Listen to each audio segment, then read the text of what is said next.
ఉన్నటువంటి పరిస్థితి ఉంది.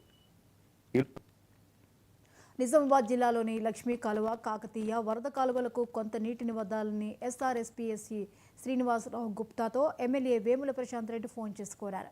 వర్షాలు సరిగా పడకపోవడంతో రైతులను ఆదుకునేలా ఎస్ఆర్ఎస్పీ నీటిని విడుదల చేసి బాల్కొండ నియోజకవర్గ రైతులను ఆదుకోవాలని ఎస్ఆర్ఎస్పీ ఎస్ఈని మాజీ మంత్రి ప్రశాంత్ రెడ్డి కోరారు. ఒక తడికి నీళ్లు ఇచ్చి వర్షాలు పడితే ఆపేయవచ్చని ఆయన సూచించారు. పవర్ హౌస్ నుండి వెళ్లే వృధా నీటిని గోదావరి నది దిగువకు వదిలితే పశువులు తాగునీటికి ఉపయోగపడుతుందని ప్రశాంత్ రెడ్డి ఎస్ఈకి సూచించారు. ప్రశాంత్ రెడ్డి ఎమ్మెల్యే. నమస్కారం సార్. నమస్తే. ఎట్లున్నారు? ఎక్కడున్నారు? స్టేషన్లో ఉన్నారా సార్? నేను సెక్రటేరియట్లో ఉన్నాను సార్. అచ్చా, ఇవాళ వచ్చిర్రా? అవును సార్. ఎంత ఉంది ఇవాళ ఎస్ఆర్ఎస్పి? 20+? 21. అవును సార్, 20+ సార్. 20+. లోకలే వస్తున్నాయి, పైకి వెళ్ళి లేవు ఇంకా? ఏం లేవు సార్, పైకి లేదు సార్, పైకి వెళ్ళి వస్తున్నాయి.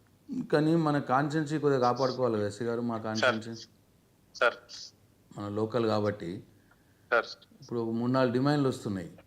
సార్ ఒకటి వచ్చి లక్ష్మీ కెనాలు కొద్దిగా ఇవ్వమంటున్నారు సార్. ఒక్క స్పెల్ కొద్దిగా ఇచ్చి చూడండి, వర్షాలు పడితే మళ్ళీ ఆపేద్దాం సార్. అంటే మనం ఇచ్చారంటే మనకి అది ఈ కమిటీలో డిసైడ్ కావాలి సార్. వాటర్ ఇవ్వాలనేది కమిటీలో డిసైడ్ అయితే కూడా ఎమ్మెల్యే గారు రిక్వెస్ట్ చేశారని చెప్పి మీ సీఈకి చెప్పండి సార్. మీ సీఈకి చెప్తే నేను కూడా మాట్లాడతా సీఈ గారికి. Okay sir. Local farmers demand ఉన్నది, ఎమ్మెల్యే గారు కూడా రిక్వెస్ట్ చేసిర్రు. లక్ష్మీ కెనాల్ని స్టార్ట్ చేయాలి ఒకటి.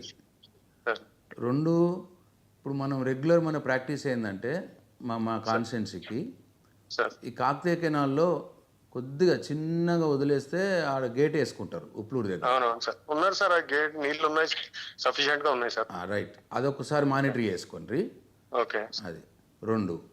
3, ఆ వరద కాలం కూడా గేట్ వేసుకున్నారు అక్కడ, దాంట్లో కూడా ఉన్నాయి, అది కూడా ఒకసారి మానిటర్ చేసుకోండి.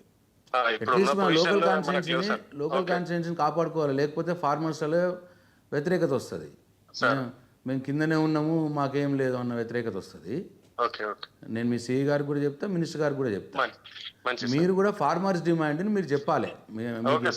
రీజన్ ప్లస్ ఇంకొకటి, ఇప్పుడు ఆ గంగలో మన పవర్ ప్లాంట్లకు వెళ్ళి పోతాయి కదా, అవి కొద్దిగా గంగలో వదిలేయండి. ఆ నదిలో వదిలేస్తే పశువుల కోసం అవసరం ఉంది. గంగ ఒడ్డుకున్న గ్రామాలు పశువులు కూడా నీళ్ళు లేవు ఇప్పుడు, వాళ్ళకి చెరువులు లేవు. గంగ ఒడ్డుకున్న గ్రామాలకు ఎవరికి కూడా చెరువులు ఉండవు. సో ఈ గంగల్నే, ఈ నదిలోనే కొన్ని నీళ్లు ఉంటే పశువులకు పనిచేస్తుంది అన్నట్టు. రైట్, ఈ 4కి డిమాండ్ ఉన్నది రైతుల నుంచి అని చెప్పండి. ఓకేనా? కొద్దిగా అటు ఇటు మేనేజ్ చేయండి, కొద్దిగా కమిటీ లేట్ అయినా కానీ కొద్దిగా మేనేజ్ చేయండి. Okay sir. రైట్. జనసేన అధినేత రాష్ట్ర ఉప ముఖ్యమంత్రి కొణిదెల పవన్ కళ్యాణ్